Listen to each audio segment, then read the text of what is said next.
നമസ്കാരം ജയറാം അങ്കിൾ. എന്നെ ഓർമ്മ ഉണ്ടോ?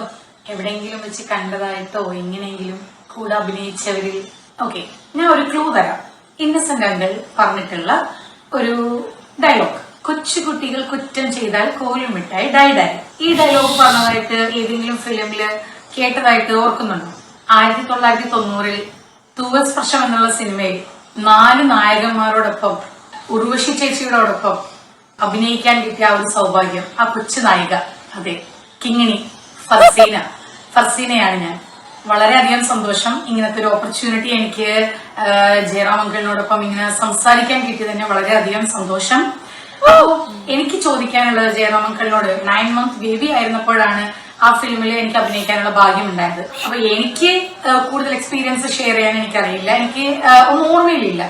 ജയറാം അങ്കിളിനെ എന്നോടൊപ്പം ഉണ്ടായിരുന്ന ആ സമയത്ത് ഉണ്ടായിരുന്ന എന്തെങ്കിലും ഒരു എക്സ്പീരിയൻസ് ഒന്ന് ഷെയർ ചെയ്യാൻ സാധിക്കുമോ? ഏട്ടാ, ഞങ്ങളുടെ ബിഹൈൻഡ് വുഡ്സിന്റെ സർപ്രൈസ് എങ്ങനെയുണ്ട്?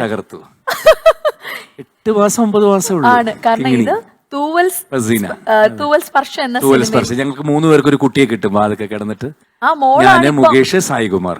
ആ കുട്ടിയാണ് കേട്ടോ ഇന്ന്. മോളാണിത്. ഞാൻ കണ്ടിട്ടില്ല, പിന്നെ അതിനെ പിന്നെ കണ്ടിട്ടേ ഇല്ല. ഞാൻ കണ്ടിട്ടില്ല. ഭയങ്കര ഇതായി പോട്ടോ. താങ്ക് യു ബിഹൈൻഡ് വുഡ്സ് കേട്ടോ. അയ്യോ, പല്ലുവേദന കാരണമാണ്. അല്ല, വേറെ ഒന്നും പറയാനില്ല. ഫസീന ഈ പ്രോഗ്രാം കാണുന്നുണ്ടെങ്കിൽ വേറെ ഒന്നും എനിക്ക് പറയാനില്ല. കരച്ചിൽ നിർത്തിയ ഒരു സമയം ഉണ്ടായിട്ടില്ല ആ സിനിമയില്. കരഞ്ഞ് അവസാനം ഷോട്ട് വെക്കാൻ വേണ്ടി ലൈറ്റൊക്കെ ഓഫ് ചെയ്ത് കമലാണ് ഡയറക്ടർ. കമൽ എല്ലാം സൈലന്റ് ആക്കി, ടോട്ടൽ സൈലന്റ് ആക്കി. ആ പരിസരത്തുള്ള ആൾക്കാരെ മിണ്ടരുത് കാരണം അങ്ങനെ കിടന്നിട്ട് ഞങ്ങളെല്ലാം ഇങ്ങനെ വരും. ഡയലോഗ് വായനക്കിയാ മതി, പറയണ്ട. ഓടി പിന്നെ അങ്ങനെ കരഞ്ഞ് ഹസീനയ്ക്ക് ഓർമ്മയുണ്ട്, ഞങ്ങൾ എത്ര കരഞ്ഞ് എത്ര ഡേ നൈറ്റ് ഞങ്ങള് ഒന്ന് ഉറങ്ങി കിട്ടാൻ വേണ്ടി ഞങ്ങൾ പ്രാർത്ഥിക്കുകയൊക്കെ ചെയ്യായിരുന്നു, എങ്ങനെയെങ്കിലും ഒന്ന് ഉറങ്ങണേ. അല്ല, അന്ന് എനിക്ക് നിങ്ങൾ എല്ലാരും ഭയങ്കര ചെറുപ്പമായിരുന്നു, പിള്ളേരെ. കരയേണ്ട സമയത്ത് കരയില്ല, അല്ലാത്ത സമയത്തൊക്കെ. ആ മോളൊക്കെ ഇപ്പൊ വളർന്നു വലുതായില്ലേ. ജയറാമേട്ടാ, ശരിക്കും എനിക്ക് ജയറാമേട്ടന്റെ പ്രായം ഒന്നും നിർണ്ണയിക്കാനേ പറ്റുന്നില്ല. ഭയങ്കര ഇത് അങ്ങനെ തന്നെ ഇരിക്കട്ടെ. അല്ല, പല്ലുവേദന കാരണമാണ് ആൾക്ക് എത്താൻ പറ്റാത്തതെന്ന് പ്രത്യേകം പറയാൻ പറഞ്ഞു. സീരിയസ്. അടുത്തത് പെട്ടെന്നൊരു ഓഡിയോ ആണ് വരാൻ പോകുന്നത്. ജയറാമേട്ടാ റെഡി? ആരുടെയാന്ന് പറയണേ, ജയറാമേട്ടൻ പറയണേ. എന്റെ ആദ്യത്തെ സിനിമ എനിക്ക് ജയറാമേട്ടന്റെ കൂടെ അഭിനയിക്കാൻ പറ്റി എന്നുള്ളത് എന്റെ വലിയ ഭാഗ്യമായിട്ടാണ് കണക്കാക്കുന്നത്.